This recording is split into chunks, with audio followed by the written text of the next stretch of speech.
Hey you guys, slightly different video coming up now.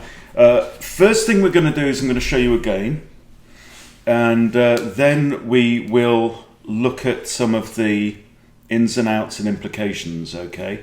So I'm not going to say who my opponent is. I've got the black pieces and we have the French. All good.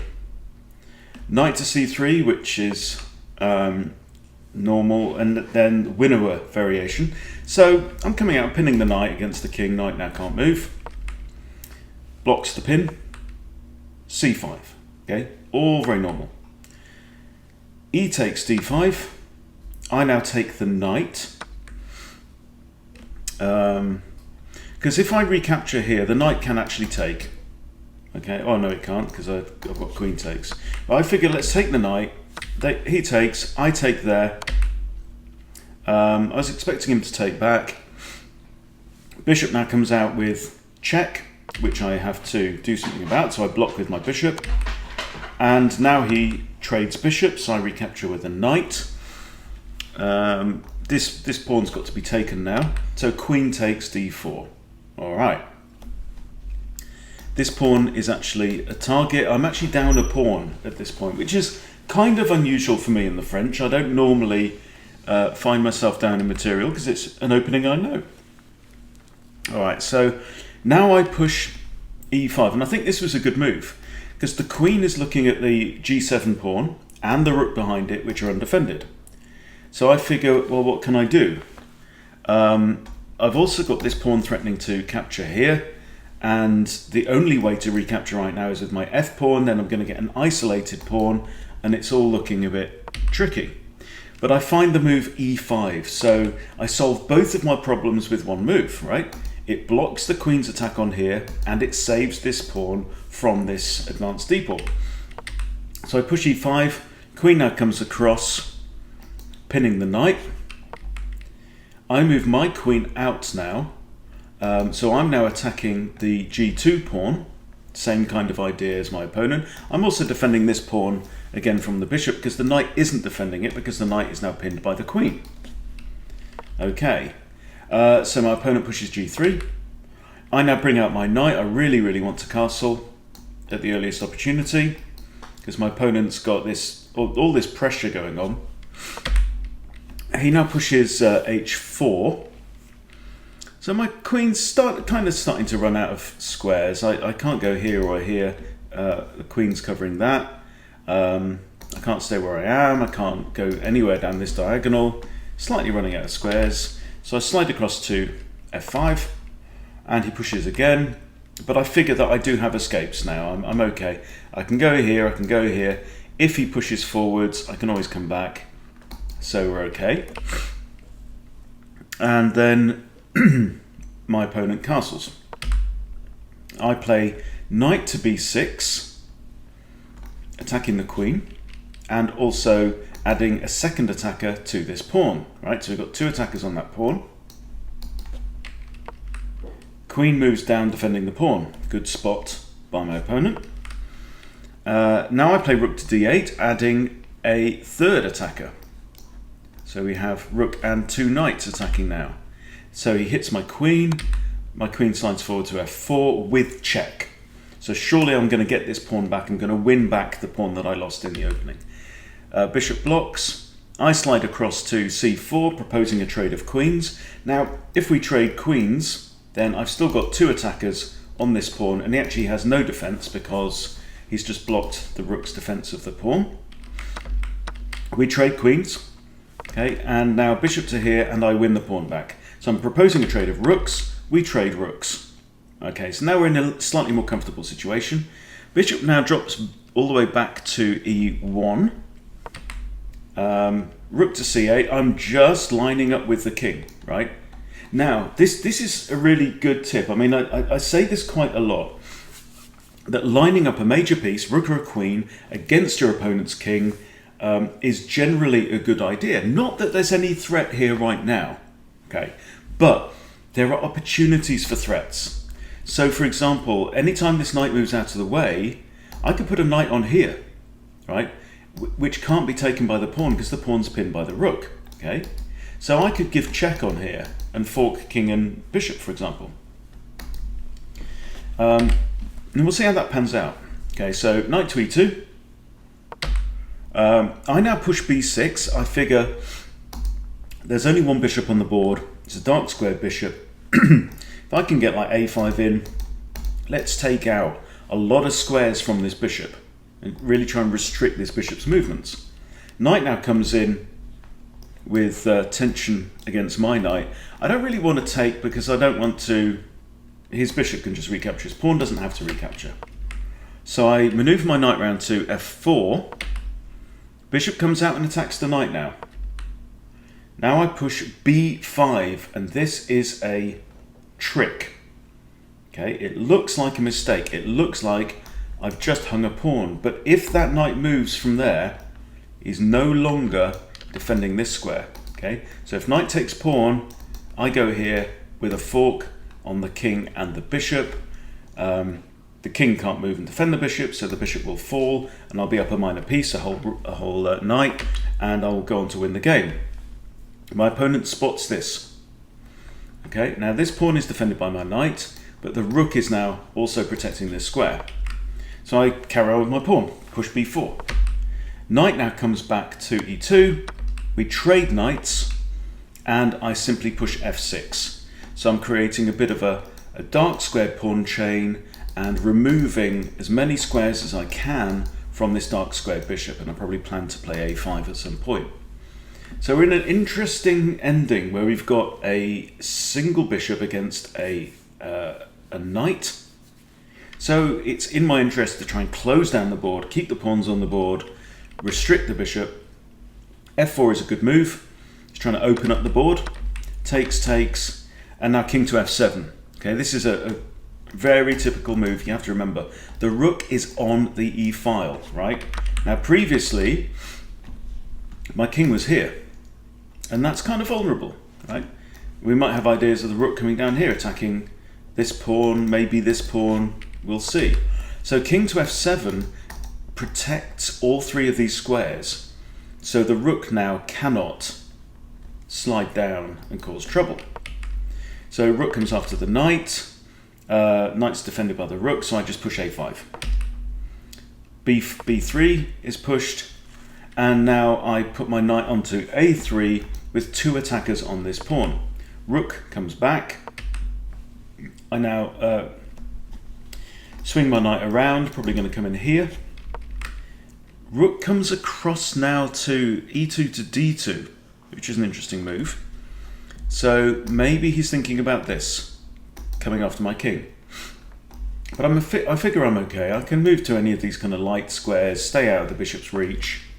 So I now bring my knight in. There's an undefended pawn here, which catches my eye. Rook comes in, put my king back on g8. Rook now comes after the a5 pawn, but bang, right? Fork on king and bishop, right? So he missed, with this move, there he missed the threat. Really what he should have done is drop his rook back to cover this square, but he comes after the pawn and loses a piece. Okay, so we'll show you the ending. So now I'm attacking this guy. Rook comes after my pawn. I capture that pawn and defend this one at the same time, and my knight is defended by the rook. King comes towards the knight anyway, and now it's time to engage my king. So we activate the king. I come to e6. It's probably not the best move because I have really left these two pawns unprotected. Rook captures a pawn. My opponent's got 4 minutes on the clock, but he's tending to spend 20 to 30 seconds per move. I put my rook into c3 where it's defended by this pawn, and now look, this king cannot go almost anywhere, right? I guess he could potentially wriggle out there right now. He grabs my other pawn. So I'm actually 2 pawns down at this point, but I have a knight. So in comes my knight, rook defends, knight comes back again, defending these. I've just got to take care of these 2 pawns. Now this guy is has trouble because anytime he moves there, I'm gonna trade pawns. I'm gonna snatch it off, and then I've got a knight and I've got a rook that can take out the other guy. So he pushes h5, best move, I think. I put my rook behind the pawn. He puts his rook behind the pawn. I bring my knight over, and now he makes a dash for it with on the queen side. So I take off that pawn en passant. King recaptures. So now we're in a situation where he's got a 1 pawn advantage on the queen side. He's got a 1 pawn advantage on the king side as well. But I figure I should be able to, but this pawn's actually pinned right now, remember? Okay, I figure I should be able to manage both pawns. So I come after the g4 pawn, he defends. I bring my knight around now, rook comes up, and now I'm able to slide my king in towards the rook. He starts to advance the b pawn. I come after the rook, rook moves, but he drops a pawn. B pawn moves again, now he's down to a minute. Okay, now king g7, rook here, grab the rook off. Okay, so that's simply, I think, another blunder. Pawn takes, and now I don't have to do anything at all here. All I have to do is remove this pawn. Okay, now this is really, really key for your endgame. What has to happen in order for you to get the best possible result from the game? Best possible result for me here, when I'm the only one with a rook, is I should win the game. Plus I've got 5 minutes on the clock to my opponent's 49 seconds. So I can forget about this corner of the board, right? All that has to happen, now you need to ask the question, if white is going to win this game, what has to happen? Okay, if white is going to win this game, that pawn has to get to b8. Simple as that. So what do you do? Now I can't put my rook here to try and guard the b file because king will capture. So I first of all grab the pawn here, and also notice that the king can't proceed because my rook is covering this whole rank. Yeah. So now I've got time. I just drop my rook to h4, rook to h8, and as soon as I do that, the whole back rank is guarded, and I've got nothing to worry about because my king can just shepherd this guy through to promotion, assuming my opponent doesn't run out of time. Rook h8, rook b8, grab the pawn, and my opponent runs out of time. Okay, so that's the game. Very interesting game. And what's interesting here is, I'll tell you now, my opponent is rated 942. Okay? And he knows how to play against the French defense. Right? I'm 1466 at the time, so I've got 1 point for winning this game. Right, so I come in with this, he knows what to do, captures there, and this sequence, I end up a pawn down.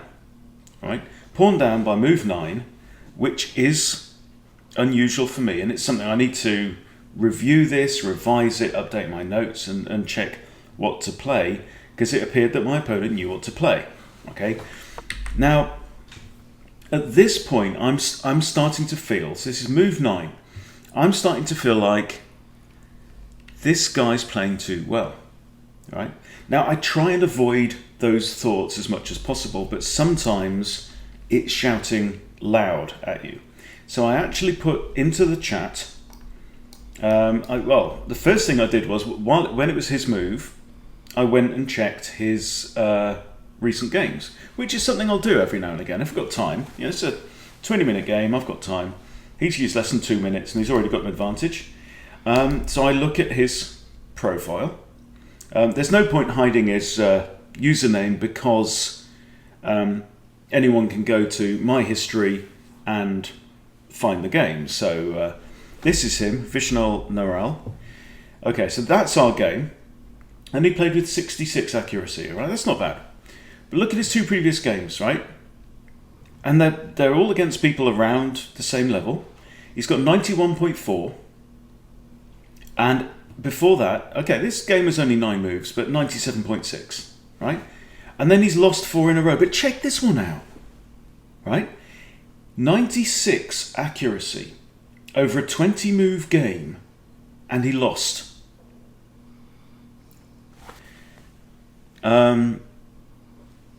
That simply doesn't make sense. How can you play 20 moves with 96 accuracy and still lose the game? Okay, well, here is the game. Okay, so our guy is playing with the black pieces. Or is he playing with the white pieces? Hang on. Yeah, I think he's playing with the white pieces. So yeah, look at this, right? He gets tiny edge, very equal. And then boom, he's winning for 20 odd moves. And then, playing as white, he pushes d3. Right? So it's like, oh, I'm going to attack my opponent's queen. Right? And this falls to mate in 2. Right? Queen takes f2, supported by the knight. There's only one move, king h1. Queen takes e1, checkmate, by his opponent from Argentina, rated 956. Okay? But before that point, he hadn't put a foot wrong in the entire game. And so that makes me smell a rat. So, back to our game.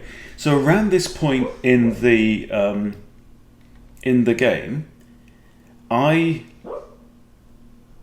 seen this, and it seems to me that it just stinks to high heaven. It's not right. You don't play 2 games at 91%, and previously to that 40%, 4.1% over 20 moves. For crying out loud. Accuracy of 4, right? And the game before that, 96, right? Yes, we have good days and bad days, right? But also, we'll look at his, this is his history in Rapid, right? Let's look at the stats on that. This is his history in Rapid. All time. So he started around 1,000 in January of this year. He dropped right down to 890, wasn't doing very well in the 700s, plummeted again down to 600, managed to claw his way back up. His highest, 1095 in June. And since then, he's been on a losing streak. So he's not been playing very well at all, right, in recent times. And then, from there, there's his, I'll just click back to his games, right? Then suddenly he finds the ability to pull out 96%, 91%, 97.6, right? And when somebody's accuracy veers around that much, it just stinks, okay? So I'm thinking this guy's cheating, or at least he has cheated. But also for the fact that I'm playing an opening that I know against somebody rated 500 points lower, and he's got an advantage over me within the first 10 moves, and he's cool, he's not castled, anything like this. So I put in the chat, you're rated under 1,000, your last 2 games were 90% plus accuracy, question mark. I said, you're risking getting your account shut down. And from this point in the game, we start to see the odd mistake. He played immaculately up to this point, and now we start to see errors. So if we look at the analysis of the game, go back to the beginning, looking from my point of view. So this is white. Okay, let's look at this graph here, right? So all the way, move 6, move 7 from white was a mistake, with bringing this bishop out with check. Okay, so he's made 6 moves perfectly, including book moves, and then I block best move. That's good. And now he's a pawn up, and plus 2.5 already after 9 moves. I find the best move. I'm happy about that. Queen comes across. That's good. Queen here, and now this is a mistake. So this is really his first mistake, and this is around the point where I sent that chat message saying, you're risking getting your account shut down, right? So best move from me, good move from him, or excellent. Now I get to castle. He castles. Inaccuracy. So his advantage now is draining away. Okay, I find the best move again. I find the best move again. He finds the best move. which is pretty obvious. And the other thing, so I mean, we don't need to labour this point too much, but the point is that he played absolutely perfectly, and then he's got one mistake, then some perfect play, then another mistake, then some perfect play, then a couple more mistakes, and as the game progresses, we have patches of great play, and then blunder, mistake. That's it. Okay. The other thing that I look at when I'm looking at games like this is how long it takes them to find these moves. Now, if you wanted to be very clever about it, or if you had a lot of time on your hands, you could go through and say, okay, how obvious was this move? So, for example, this e5 move to me took me a while to find. Well, it took me 20 seconds to find, right? I had to think about it. I had to evaluate and calculate and all kinds of things. Okay, but he's playing most of his moves. So at the start, as white, 8 seconds, 3, 36, 4, 17, 13, 14, 15. So he's only made one move that took longer than 20 seconds in the first 10 moves, right? He spent less time than I have up to this point, okay? So by the end of move 9, he's spent less than 2 minutes. I've spent just under 2 minutes, okay? And he's 942. He's 500 points lower rated. It just doesn't add up. And then from this point, look at the timings. 1 minute 17. So as soon as around this time when I send that message saying, dude, you're sailing close to the wind here, right? 1 minute 17, 39, 45. And then there's a patch where it comes down again. 15, 27, 26, 17, 32, 7.4, 9, 19. Yeah? And so it would be interesting to go and correlate the time spent on moves with how effective his moves were. And I suspect that a lot of the good moves that he found would be played in around 20 seconds or so, because that's about how long it takes to enter it into another system and spit the answer out. So if you want to be really clever, you could compare those and see if actually his worst moves that are furthest away from accuracy, he took the longest over. That would be interesting, but I'm not going to do that at this point, because personally I'm convinced the guy was cheating, at least for part of this game, and I believe that he has been cheating recently. So for me, I've personally reported the account and blocked him, because I don't think the chess.com community needs this. But yeah, just a very interesting experience, all in all.